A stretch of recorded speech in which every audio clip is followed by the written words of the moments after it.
Hello guys, how are you doing? So today I'm making a video on the Judge Panuco, who is handling my case right now. And let me show you what has happened. So she's Cindy Panuco. She's a judge in Department 26, Spring Street Courthouse.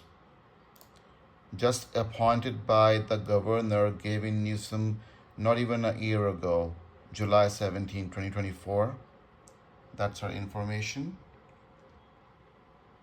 That tells everything about her, where she has worked before, and she has been a law clerk at the Federal Public Defender's Office as well.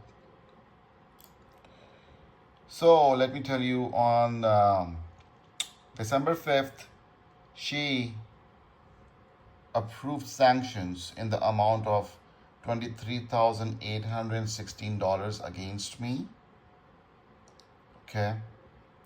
And before that, my friend Raj Chauhan made two declarations, one on November 6th and one, let me see, and the other one is on December 4th. You can see, right? There's no date, but that's the date. If you want, I can show you in another video. So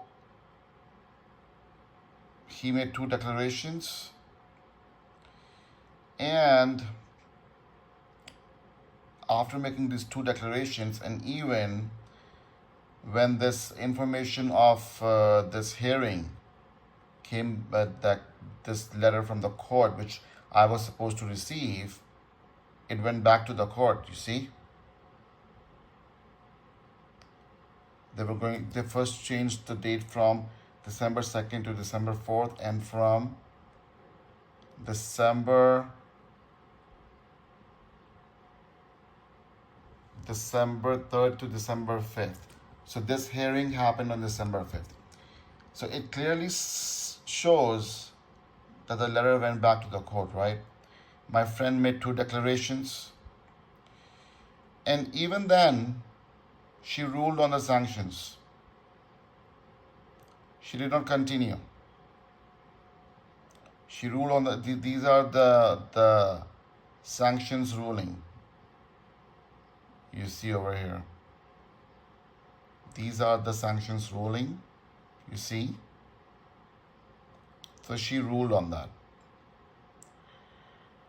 So the thing is that despite my friend's declaration, and despite the fact that the mail came back, and not just that, back then there was no pre-filing order.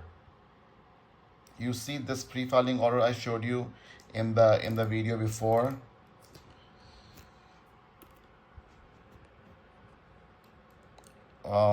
Let me see.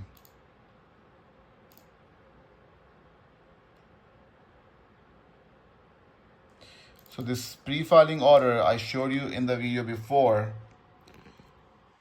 that did not exist, because, you know why? Because on this date, March 6, 2025, I went to the Spring Street Courthouse to apply for the fee waiver, and that was my address back then. And let me show you. This pre-filing order you see, this did not exist at this date back then. This did not exist.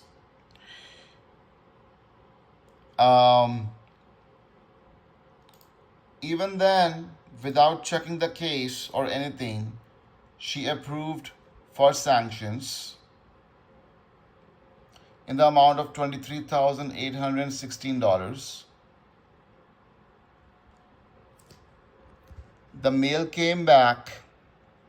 There were declarations of my friend that I am not feeling well. I have done suicide attempt. There was no pre-filing order.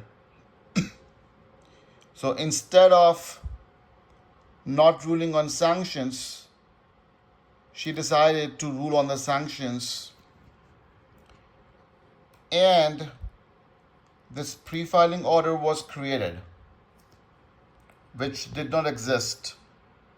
When I went back to the court to vacate, to remove the sanctions from my record because a lien was filed on my property, I went back to the court and I filed 2 ex partes. You see that this was the first ex parte I filed on March 20th. Then another ex parte I filed on March 24th.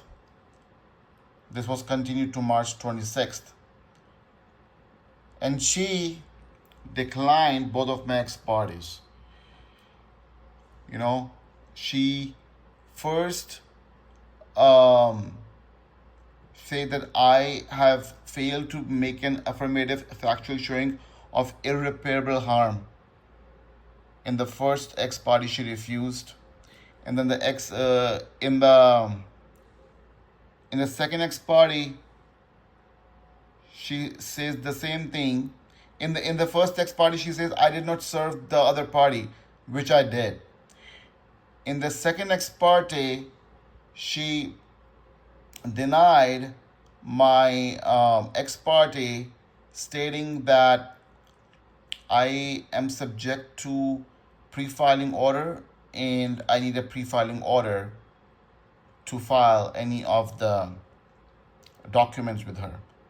And after that, because she know that I came back, this VL100 was created, backdated to October 14th. This was created after March 25th, because March 25th is the date I gave the address to the court, or this address.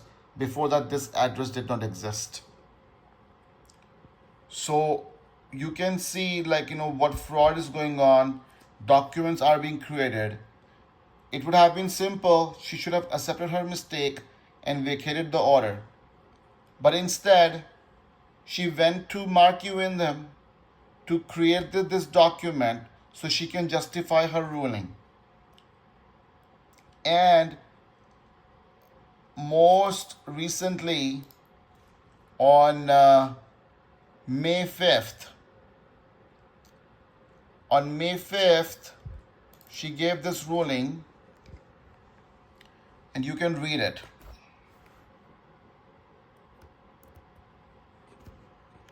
May 5th, she gives this ruling, which states that all future filings, Sushant Gupta, are subject to pre-filing, and she wants me to drive all the way from Fullerton to Spring Street Courthouse, taking my time off work, spending money in gas, tolls, parking, and go and get, there's a security over there, then go over the security, ride up the ladders, and then go to the window 225 and then file over there.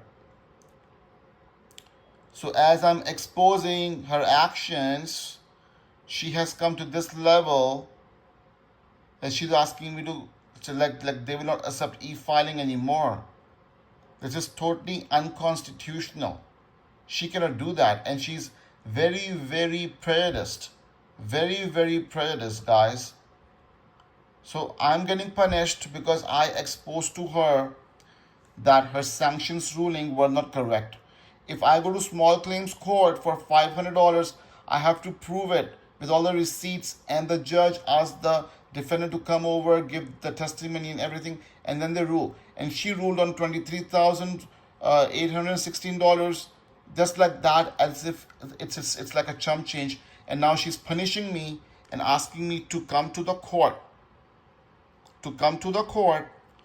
and file all the paperwork so that her, what she did is not exposed.